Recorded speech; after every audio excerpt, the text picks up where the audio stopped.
Les nuages qui s'accumulent sur la raffinerie Petroplus à Petit-Couronne ne sont pas dus qu'à la pollution. En effet, le groupe Petroplus, qui réalise des millions de bénéfices, a décidé de fermer l'unité lubrifiant, menaçant plus de 120 emplois directs, beaucoup plus en réalité. Mais c'est l'avenir même de la raffinerie qui est en jeu. On parle de 120 personnes, on oublie les 800 autour. On a appris là tout à l'heure, Butagaz, ça sera 3 personnes. On a le port et doc, on a les routiers. C'est 1 millier d'emplois qui vont disparaître. Vu la situation du raffinage, la direction a décidé de faire un plan social qui sortira au mois de décembre et d'arrêter complètement la fabrication d'huile sur le site. Donc ça plus d'huile, plus d'utilisation des unités de fabrication. Ça veut dire 120 emplois au tapis directement. Ça veut dire, si on prend les entreprises intervenantes, etc., c'est plus de 800 personnes qui vont perdre leur travail. À l'avenir, de toute façon, c'est un peu le principe dans les entreprises où on dit on vous coupe un bras parce que le bras est malade, c'est pour sauver le restant du corps. Et après, on vous dit avec un seul bras, vous n'y arriverez pas. Donc la direction a normalement l'intention de maintenir une partie des bitumes.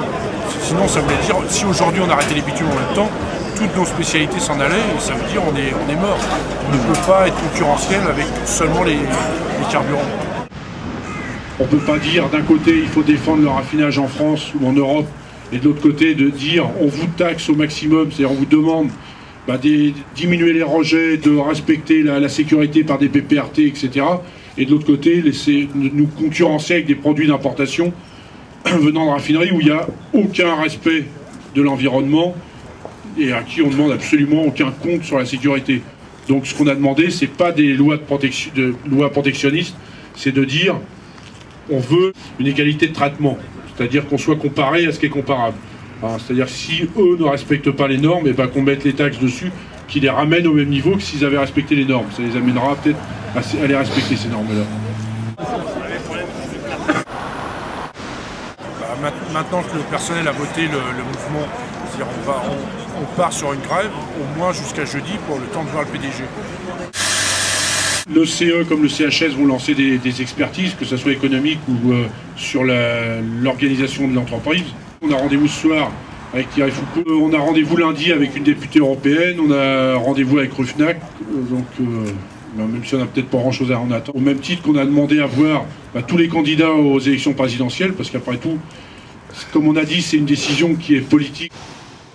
Après Flandre, Reichstadt et Tandberg, la raffinerie Petroplus de Petit-Couronne est menacée. Le secteur des huiles, avec ses 120 emplois directs, est aujourd'hui sur la sellette.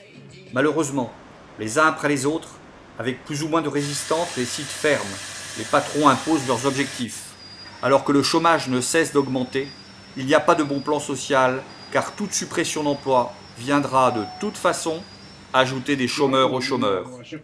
Le seul plan acceptable, c'est 0 licenciement, pas une suppression d'emplois, ni chez Petroplus, ni chez les sous-traitants. C'est le maintien du salaire, du contrat de travail, des acquis et du collectif de travail. S'il y a moins de production, les salariés peuvent travailler moins longtemps, dans de meilleures conditions pour leur santé et pour leur sécurité, à l'intérieur comme autour du site. Les grands groupes pétroliers ont décidé de réduire radicalement leur capacité de raffinage en Europe. Ils font des milliards de profits, mais comme tous les capitalistes, ils préfèrent toujours produire moins cher pour augmenter leurs profits. En 2012, c'est quand même assez dur.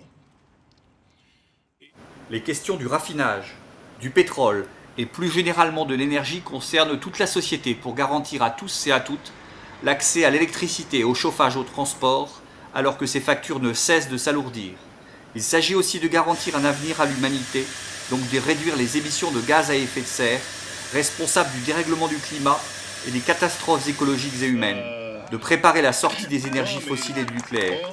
Ce n'est pas en discutant tranquillement avec ces pieuvres capitalistes dans des tables rondes bidons, ni en mettant de l'argent public à leur service qu'il y aura une solution.